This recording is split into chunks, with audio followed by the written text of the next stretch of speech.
Գյուրջան Կասկադ, հասանելի բնակարաններ 65 ամիս մարման ժամկետով։ Հայկ Սարգսյանը նաև ասում էր, որ սինգլները բանակում շաբաթը մեկ անգամ են լողանում, ասում էր դե թող ղեկավար կազմն է շաբաթը։ Ես կարող եմ տեղեր ասել, որ մեկ անգամից ավել են լողանում, կամ տեղեր, որ մեկ անգամ են լողանում, ինչ է պատահել։ Բայց մենք, որ ասում ենք բանակի կերպարանափոխում, նայած լոգանքի հնարավորություններն են, չէ՞ մեծանում։ Այսինքն բանակի կարիքն է։ Ափսոս որ դու չես ծառայել, խնդիրը եղել որ Նիկոլ Փաշինյանն էլ չի ծառայել։ Նիկոլ Փաշինյանն էլ չի ծառայել, դու չես ծառայել։ Վահան Կոստանյանը, ձեր տղան էլ չի ծառայել։ Այո, դիմեք գլխավոր դատախազին չծառայել։ Դուք էլ դիմեք, եթե խնդիր տեսնեք։ Ձեր մասով ես ես նայում ասեն տեսնելով դուք պիտի չծառայեք։ Ինչ մեսի։ Ձեր տղան էլ չի ծառայել։ Չէ, իմ տղան շատ բարձրակարգ տղա է, կոպան։ Ուրիշ։ Հայկ Սարգսյանն ասում էր թող բարձրաստիճան պաշտոնյաների Դու նրա գիտելիքների չափ որ ունենաս դու չես ծառայել։ նույն Հայկ Դուք Սարգսյանն Հարցում արեք բնույն թող ասեք։ անպայման ես փոխել ուրիշ։ նույն Հայկ Սարգսյանն ասում էր թող բարձրաստիճան պաշտոնյաներն շաբաթը մեկ լողանան, տեսնենք լավ է։ Հայկ Սարգսյանի ասածը չեմ ուզում մեկնաբանել։ Մեկ անգամ, երկու անգամ, լավ կլինի ամեն օր լոգանք ընդունել, առավել ևս, երբ որ լուսաբացվում է, եւ իրենք իրենց մարզումները պետք է սկսեն, մարզումից հետո նրանք պետք է ինչ-որ մարմինը ենթարկեն լոգանքի։ Հիմա լոգանքը սառը լոգանք, տաք լոգանք, մենք ոնց ցկտում ենք, որպեսզի զորամասեր ունենան լողավազան, չէ՞։ Բայց դա լոգանք չի։ Լոգանքը բանակում դա շաբաթական լոգանքը որ ասում են, դա ֆունդամենտալ մեկ օր ինքը ամբողջությամբ մարմինը ենթարկացնում է ջերմային եւ սանիտարական մաքրման եւ սպիտակեղենն է փոխվում եւ ամեն ինչ դա միայն լոգանք չի։ Ասում եք հոգաբորդից մահացել է, որովհետեւ սառը ջրը։ Լսեք, հիմա փոխնախարին այդ հարցերը կտայեք։ Հայկ Սարգսյանը ասում է, Հայկ Սարգսյանը բերում է այս թղթերի ինչ որ տարծակ, հետո ինքը սկսում է թղթերով ինչ որ եզրահանգումներ անել, որը մերժվում է։ Նաև ինքն է մերժում։ Ես չգիտեմ, դիագումար նիստում ինձ շատ հետաքրքիր է Հայկ Սարգսյանը ոնց է քվեարկել։ Չէ, չնայած հիմա քանի որ ինքը ցուցակում չի, կարող է դառնալ ուրիշ ձև բաժի։ Պարոն Քոչարյան, Փաշինյանը Ռուսաստանից հետո մենք տեսնում ենք, որ Դուք արդեն դուք չարաշահում եք աչք թևի տակ ցախ անցնել։ Պարոն Քոչարյան, Չէ, չեմ ուզում ձեզ պատասխանել։ Որտեղ դուք շատ հարց տվեցիք։ երրորդ նախագահ Սերժ Սարգսյանը նախորդ։ Երրորդը Սերժ երրորդն էր։ Երրորդ նախագահ Սերժ Սարգսյանը։ Իսկ երկրորդը բան է Զատիկի մասին բան էր դրել։ Տեսա հոլովակ շատ, բայց ձուն չտեսա Կարմիր։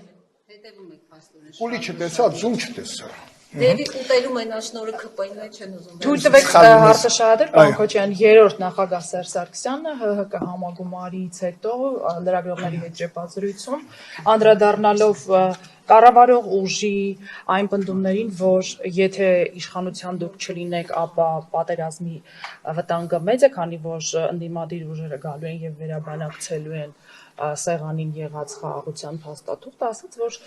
ընդհակառակը սոցիոլոգիական հարցումներ կան, որոնք հակառակ բանի մասին են վկայում, որ եթե դուք մնաք իշխանության, այդ դեպքում պատերազմի վտանգը կմեծ։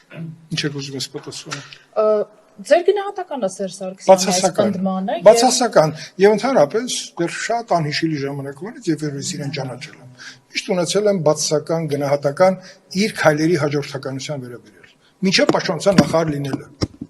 ուրիշ որպես պաշտպանության հունվարին Փաշինյան այո ասում մի է մոռացեք քարորիայի հետ կապված նաեւ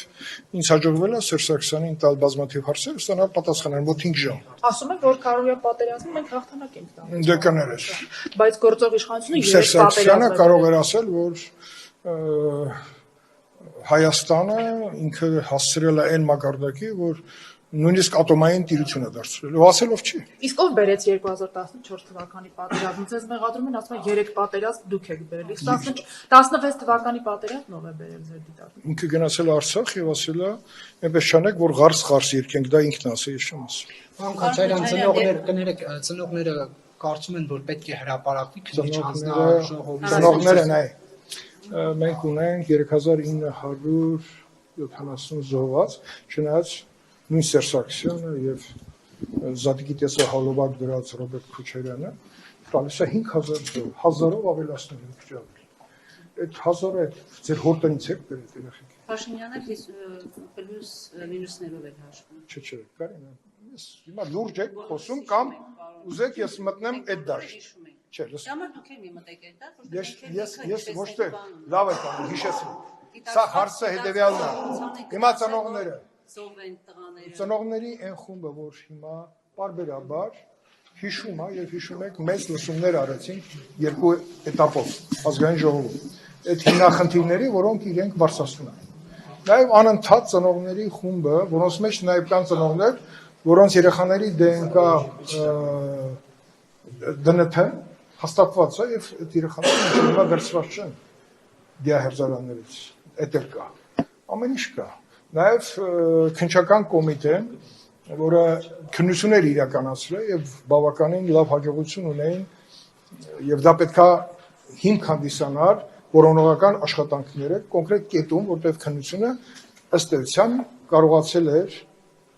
դժողների իրավահաջորդներին ցույց տալ մահվան հատվածը կամ անհետ կորելու հատվածը որտեղա պետքա իրականացնել։ Հիմա զեկուցում։ Զեկուցը գտնվում է գաղտնի բաժնում։ Զեկուցի հետ կապված վերջին փաստաթղթերը, պարոն Աբուսյան, դու կարող ես տվել։ Դեռ գաղտնի բաժնից մեր մոտ, հանձնաժողովի, մենք դեռ փաստաթղթեր ունենք, որ պետք է իջեցնենք առաջի բաժնում։ Բոլորը հանձնել ենք արդեն։ Այսինքն, երեկվա դրությամբ մենք ավարտել ենք, իսկ դա մոտավորապես արդեն 2 ամսից, քանի ամիս է տեղափոխվում։ 3 ամիս պատկերացրեք ծավալ ինչքան փաստաթղթերը ուսումնասիրել է տեղափոխվում առաջի բաժին։ Իսկ դա ինչ հնարավորություն է տալիս ոչ միայն պատգամավորներին, նաև այն պատկան մարմիններին արդեն ունենալ զեկույցը, ստանալ զեկույցը, դրա հիմնավորումներով, որտեղ զեկույցը ամենակ գրած թուղթ չի։ Դրա տակ դրված են բոլոր այն հիմնավորումները, որը ներառված են այդ զեկույցի մեջ։ Ինքը 200 էջից ավել էր, հիմա ավելի ամբողջացնելու պարագայում բուն զեկույցի իր բովանդակությամբ եւ տեսագրություններով, ձայնագրություններով եւ քարտեզային հավելումներով ինքը դարձել է 500 էջից ավել։ Փաշինյանն ասում է Ես ասող չկես ինչ անում ես։ Չէ, հիմա չկա մի բան, որ ես չիմանամ այդ զեկույցից։ Բնակարար երկի վարչապետն է, բող։ Այսինքն այդքան է կարևոր չէ որ հանրայնացի։ Այդպիսի բան մի նսեմ ասել ասած։ Պարոն Քոչարյան, այնուհանդերձ այդ ծնողները ինչպես պետք է ծանոթանան բովանդակությանը, որովհետև իրենք բազմաթիվ ծնողները այնպես ոնց որ իրենք են ուզում, իրենք չունեն, լիազորված չեն այդպիսի իրավասության, որովհետև գաղտնի հուշ գաղտնի։ Իրենք ծանոթանում։ Կներեք, նույնիսկ կան հատբաներ, որ Ինչ պետք է դա իրենց այդ փաստաթղթերը։ Վերջին աչով ես ծնողներին վերջին բանի երբ որ ծնողները այստեղ են, մի քանի օր առաջ, կասեմ Ղուկասյան Արսենը, ասեց պարոն Քոչարյանին, երբ որ հարցրինք բացոնողները, պարոն Քոչարյանն մեզ ասեց, ինչի չեն մասնակցում հանձնաժողովի աշխատանքներին։ Այո, 2 հոգի պատվիրակաց ունեին, կարծեմ 2 նիստ եկան եւ չեկան։ Մեկը հետո Մոսկվայից զանգեց ինձ, հիմա կարծեմ զինված ուժերով մայրը կոչում ունե ծնողներից մեկը։ Մյուսը այդպես էլ բայես գայը դեղ ինչ անի չէ, գայ որպեսի մենք վստահ լինեինք մեր աշխատանքի որակի վերաբերյալ չկա։ Հիմա եկել են այդ նույն ծնողները եւ ասում են, լավ կլիներ Սամվելը Փոխգնդապետ Հովհաննիսյան, էլ ծնողներից զոհվածի ծնողը եկավ մինիստի, որտեղ Փաշինյանն էր հանդես գալիս զեկույցով, եւ ես սպասում եի, որ դրանից հետո անընդհատ պետք է ինքը մասնակցի, որովհետև նաև ակնկալում է հետադարձ կապը ծնողների ինֆորմացիայի, որ մենք ունենայինք, որովհետև մեր աշխատանքը ավելի լավ կազմակերպենք։ Ոչ թե միայն պաշտպանական գերատեսչության փաստաթղթերը պահանջեինք, որպեսզի բանանենք հետախուզական փաստաթղթերը, քննչական կոմիտեները եւ այլն։ Նաև ծնողները ունեին իրենց ստեղծած արխիվը։ Այդ արխիվային փաստաթղթերը այդպես է մնաց իրենց մոտ։ Ոնց։ Բայց չէ որ դուք ակնկալում եք հանձնաժողովի որակյալ աշխատանք եւ զեկույց։ Հիմա մենք զեկույց ունենք, ինքը հնարավորինս սակավաթիվ ուժերի պայմաններում ստացել է բովանդակային հիմնավորումներ։ Բավական է, որովհետեւ եթե քարորիայի ժամանակ շատ դժվար էր որևէ փաստաթուղթ ստանալ, կամ կեսում ենք, կամ չեն տալի։ Էլ չասեմ, որ եթե հիշում եք մարտի 1-ի փաստավակ խմբի ժամանակ մեզ կես թղթեր են տալի, ազգային անվտանգությունը եւ այլն։ Առավոտյան ինչ եղավ, կեսօրին ինչ եղավ, սա խափում է։ Բայց մենք կարողանում ենք գտնել ձևաչափ, որ մեր ուզած փաստաթուղթը ասես տենց հայտնվում է։ Ինչ ճանապարհներով այդ չես։ Դա զոզոր 30 թրաման է, նախկինից եմ ասում։ Հիմա Սերժյանն ասում է մենք հաղթել ենք շատ լավ։ Որ հաղթել ենք, այդ դեպքում Արցախում ինչ է իր համոզում քաղաքական էլիտային Լեռնային Ղարաբաղի։